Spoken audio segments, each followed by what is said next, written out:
Kalau menurut Pak Mahfud hasil pemilu 2024 ini bagaimana sih? Saya sebagai pelaku langsung, sebagai kontestan, memang tentu saja saya jarang mengatakan ini karena saya kan kontestan. Jadi Iya, dibilang ya biasalah orang yang kalah. kalah itu selalu menyalahkan yang Iya. menang, menyalahkan panitia. Nah. Oke lah, saya yang mengatakan itu, tetapi supaya diingat juga bahwa yang menang itu sering juga memang betul-betul curang. Iya. Sering juga. Iya. Karena apa? Karena saya sebagai hakim MK sudah memutus beberapa kasus. Iya. Misalnya dari 100 kasus misalnya, Iya. itu hampir semua yang kalah itu menggugat. Iya. Dan sebagian besar itu kalah yang menggugat karena ya tidak bisa membuktikan. Oke. Tapi bukan tidak ada, banyak juga yang Banyak, berhasil, banyak yang berhasil. Persentasenya kira-kira bisa berapa persen tuh? Iya mungkin bisa 7,5 sampai 10%. 7,5 sampai 10% ya. Karena saya ingat misalnya untuk tahun 2009 ketika saya menjadi ketua MK, saya membatalkan 75 hasil pemilu legislatif dari pusat sampai ke daerah. Iya. Artinya bisa bahwa memang ada kecurangan. 75 dari pusat ke daerah. Lalu yang pemilihan kepala daerah yang sama aturannya dengan pemilihan presiden, itu saya pernah membatalkan orang yang menang, didiskualifikasi. Kenapa? Karena tidak memenuhi syarat sejak awal. Misalnya gini, Bupati di Bengkulu Selatan namanya Dirwan Mahmud terpilih dengan angka 50%. Iya. Calonnya ada 5 atau 6 gitu, yang di sini cuma ada yang 15%, 12% terbagi, tapi ini 50%. Menang, digugat. Pemilunya, prosesnya enggak apa-apa, tetapi kemudian ada yang melapor, Pak, yang menang ini dulu pernah dipenjara 17 tahun. Oh ya. Pada saat itu aturannya bahwa orang yang pernah dipenjara dengan ancaman pidana di atas 5 tahun itu tidak boleh menjadi calon. Lah ini kok bisa jadi calon, kok bisa menang, saya batalkan. Oh. Yang di bawahnya naik langsung, gitu. Jadi ada. Nah kalau sudah sejak awal tidak memenuhi syarat, kalau hakimnya berani, gitu ya. Nah. Ini kan cacat nih, itu cacat syarat nih pasangan nih, bisa kalau hakimnya berani dan sudah banyak. Di tempat lain saya menyuruh pemilihan ulang di daerah tertentu. Pernah itu di Jawa Timur. Terus di Kalimantan Barat, Kota Waringin Barat kita diskualifikasi juga, yang nomor 1, yang nomor 2 naik. Iya. Jadi tergantung pada, pertama ada bukti yang kuat, yang itu bisa mempengaruhi hasil kalau dihitung betul. Kemudian yang kedua, hakimnya berani, independen apa tidak, itu aja. Berani dan independen apa tidak, iya, dalam menegakkan keadilan. Tapi potensi untuk bisa menang dari yang dikalahkan atau secara quick count kalah masih ada potensinya ya? Masih ada, kemungkinan itu masih ada. Prof mau nanya nih, kalau Prof sendiri dengan hasil Pilpres kemarin yang angkanya sebetulnya terprediksikan atau tidak, dan puas apa tidak melihat hasil quick count Prof saat ini? Tentu tidak puas kalau ditanya puas, tapi kalau terprediksikan tuh tidak sama sekali. Gitu sama sekali ya, tidak terprediksikan. Sama sekali, gitu. Karena fakta-fakta di lapangan ketika kami juga turun itu sambutan masyarakat besar ya? Besar. Hasil sigi internal kami juga besar, tapi memang optimisnya itu pada waktu tidak mungkin 1 putaran. Optimisnya ini akan 2 dan kami berpikir masuk. Tetapi memang kemudian temuan-temuan di lapangan memang terjadi pengurasan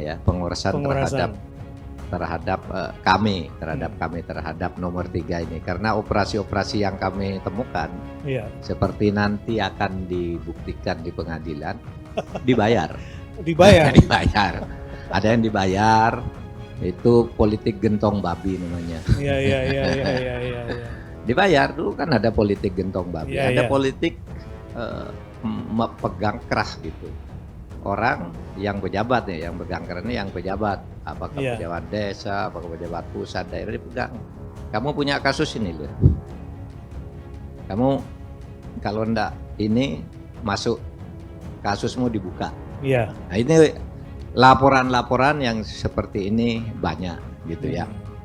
Nah kalau ini terbukti gitu kan bisa membatalkan hasil pemilu. Iya. Cuma persoalannya sekarang keyakinan tentang adanya kecurangan itu tidak selalu menjadi bukti hukum kan Iya, gitu. iya, Karena orang tidak berani bersaksi kan. Iya, betul. Karena orang memilih dan ikut mengedarkan semacam suap gitu ya, Iya. semacam uang atau apapun.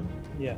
Itu kan pertama enggak berani bersaksi ke pengadilan. Apa Iya. pemilu sudah selesai, saya dapat apa kalau bersaksi kan begitu. Iya, iya, iya. Yang kedua, kalau dia pelaku juga yang membantu, itu juga bisa dihukum juga. Iya, iya. Oleh sebab itu, keyakinan tentang kecurangan itu mungkin akan sulit dibuktikan secara hukum. Antara Iya. keyakinan dan bukti hukum itu tidak selalu sama. Iya, iya, iya. Oleh sebab itu, pilihan lainnya bukan hanya hukum kan, ada Iya, politik. ada Itulah politik. kemudian muncul jalur angket Ya, hak misalnya. angket. Oke, sebelum Ya. kita bicarakan hak angket nih, Prof. Jadi rupanya ada proses penggerusan ya. Madura gimana, Prof? Sama. Wah, di Madura malah ini yang Harusnya kantong Prof ya. gini, banyak bukti di Madura itu Gimana tuh? justru ditemukan oleh paslon 1. Oh ya, Ditemukan oleh paslon 1 tapi penggerusannya ke paslon 3. Ke paslon 3. Mereka tunjukkan bukti ke saya ini loh, Oh. Pak digerus dengan cara begini. bentuknya begitu. apa, Prof? Bentuknya ya macam itu. Misalnya suatu tempat gitu ya, TPS-nya udah diatur. Iya. Kemudian ada yang sudah dicoblos, ada yang tidak ada TPS-nya, ada barangnya gitu-gitu. Nah, itu temuan Iya. dari tim hukumnya Iya. Pak Amin. Itu tunjukkan ya nih Pak, Bapak nih yang dirugikan, tapi kami temukan sebagai bukti gitu. Itu di Jawa Timur banyak. Kalau Pak Mahfud sendiri kan di Madura, seyakin apa sih sebetulnya? Kan udah pernah punya survei kan? Iya. Dengan hasil yang kemarin di Madura, di kampung sendiri gimana, Prof? Kalau di kampung saya, di kampung Iya. ini ya menang lah ya. Nah, di Madura Seperti secara di keseluruhan? Jogja. Kalau di Madura keseluruhan kalah jauh. Kalah jauh ya? Kalah jauh. Di sana kan yang kuat itu Amin ya. Kalau karena basis Muslim yang Iya. itu. Saya kan datangnya terakhir ini. Sudah Iya. jadi semua peta politiknya saya Iya. baru dimunculkan Iya. gitu ya. Nah, lalu sudah kalah gitu, Digerus lalu tuh. penggerus kayak gitu. Waduh. Jadi habis. Tapi ya pemilu selalu begitu. Pemilu tuh dalam pikiran saya lebih banyak adu curang. Siapa yang menang curangnya dia yang menang gitu. Dan untuk menang curang tuh ya siapa yang lebih punya akses ke kekuasaan. Kekuasaan ya. Kalau Prof sendiri yakin ada kecurangan nggak kira-kira? Sangat amat yakin. kalau saya. Walah. Sangat amat yakin. Dan kita punya bukti, cuma apakah bukti itu menjadi bukti hukum Nah. atau tidak nanti MK. Dan gitu. kalau buat jadi bukti itu lalu MK-nya berani apa tidak. Iya. Itu kan gitu. Sangat yakin lah, kita punya bukti-bukti yang akan diajukan, tapi juga ada kemungkinan oleh hakim, wah ini tidak signifikan kan. Oleh sebab itu kita perjuangannya ke terstruktur, sistematis dan masif itu. Nggak bisa bicara angka Pak, misalnya, wah kami menggugat angka kami kok sedikit. Nggak bisa, itu angka itu udah benar. Angka benar. Angka benar karena sebelum menjadi angka tuh sudah dicurangi dulu. Ya Iya. itu yang kemudian dihitung, yang sudah dicurangi dulu itu. Angkanya Sehingga- benar tapi tidak benar sesungguhnya. Iya.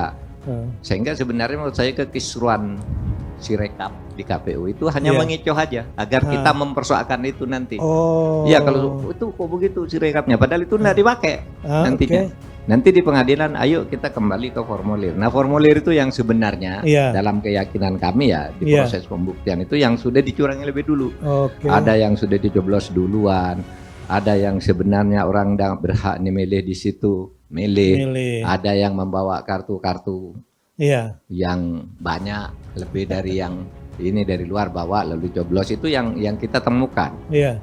Jangankan di Madura ya, Iya. di daerah Bekasi ini aja kan terlihat tuh ada seorang ibu dikasih kartu pemilih Coba tunjukkan dulu ke hadirin bahwa kartunya ini benar. Begitu dibuka udah dicoblos. Oh. Ketua KPPS-nya pun kaget loh, Kaget. kok dicoblos gitu. Kok ketahuan gitu maksudnya kira-kira. Ini Itu sulap-sulapan di kota, lucu. di kota loh. Di kota ya. Apalagi di Bekasi ya. daerah gunung-gunung Ya luar biasa. gitu. Mungkin Tapi ada ya pemilu selalu begitu. Iya, iya. Seru juga ya dengerinnya. Tadi tuh saya mau bilang begini, Kang Ep dulu pernah bilang kemarin waktu pertemuan pekan lalu bilang begini, jangan sampai ada Prabowo Syndrome. Saya bilang apa Prabowo Syndrome? Nuduh orang curang tapi nggak punya bukti. Iya, Nah, iya. untuk membuktikan ini besok kelihatannya baik paslon 01 maupun 03 kelihatannya banyak berharap sama Pak Mahfud loh. Karena Pak Mahfud yang sangat mengerti dan lama menjadi ketua MK kan. Ya tapi saya bukan menjadi hakim sekarang. Ya, ilmunya kalau- maksudnya, ilmunya. Enggak, ilmu bisa enggak dipakai oleh orang yang tidak punya keberanian. Oh, gitu Udah ya? sering terjadi. Saya kira ya bisa aja hakim mengatakan lu enggak bisa ini gitu. Iya. Sebagai hal pertama Nah, mungkin karena memang tidak signifikan. Yang kedua takut juga. iya, Ya, karena politik intervensi, politik pegang keras itu kan oke. kan sudah terbukti terjadi di Iya, MK iya, kan. iya. Iya kan? Ya ada yang masuk penjara juga, ada yang kemudian dijatuhi sanksi Iya. etik dan Iya, sebagainya. iya. Karena itu memang terjadi. Gitu. Yep. Jadi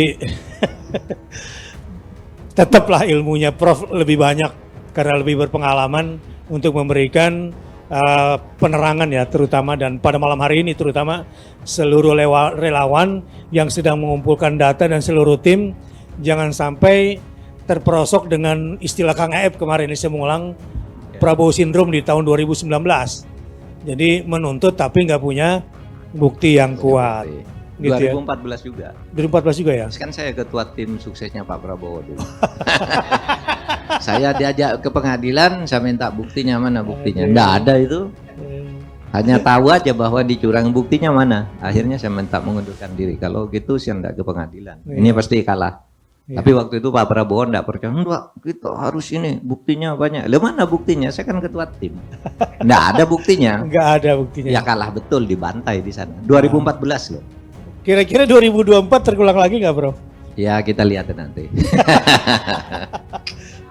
Pengen bocorannya nih, ya, karena kan signifikan sekali ya suaranya Pak Ganjar Mahfud ini ya, tergerusnya ya, di luar dugaan. Saya kira yang menang juga kaget kali, nggak nyangka punya angka segitu kali ya. Ya, Prof, ini sebetulnya quote and quote ya, kecurangan gitu ya. Sebetulnya pada saat pemilu aja atau udah ada sebelum-sebelumnya, Prof? Sebelum terjadinya Pilpres ini? Kalau pada saat pemilu itu sudah hasil dari proses-proses sebelumnya. Oke. Makanya saya katakan ada yang sebelum pencoblosan itu sudah dicoblos. Itu yang di Sampang yang kemudian tengah malam diserang itu. Iya. KPPS-nya mau dibakar rumahnya dan sebagainya. Iya. Karena dia sudah coblos duluan. Ada yang sudah dibuka gitu. Iya. Jadi proses yang mendahului itu. Eh, Lalu tentu politik gentong babi tadi. Iya. Misalnya ada satu desa nih bansos gitu kan. Pesantren 1 juta. Bansos pesantren Hmm. 1 juta itu santrinya, mungkin Iya. kiainya banyak kiainya. Kan bisa saja begitu. Ya Mungkin pastinya aja gitu, nggak mungkin lah sama. Iya. Aduh. Kalau ditemukan ternyata ada masalah kecurangan pemilu, tapi bukan pada saat pemilu, dilakukan sebelum pemilu, apakah bisa juga digunakan sebagai alat untuk apalah namanya? Bukti. Ya. Bisa. Kalau itu langsung, misalnya ada suatu daerah yang saya batalkan itu, ya, penduduknya 220.000 pemilih karena kabupaten kecil, 220.000 pemilih. Tapi paslon ini membentuk panitia pemenangan jumlahnya 125.000. Sudah lebih dari 10 penduduk udah panitia dia. Artinya sudah dibayar semua kan jadi panitia pemenangan itu. Kan sudah jelas tuh, sudah pasti ini udah lebih banyak, ini sudah lebih sedikit. Dan di sini masih ada yang ikut gitu. Itu yang pernah saya batalkan. Oke. Itu dilakukan sebelum Iya. pemilu. Kalau yang sekarang ini? Nah, nanti aja di pengadilan.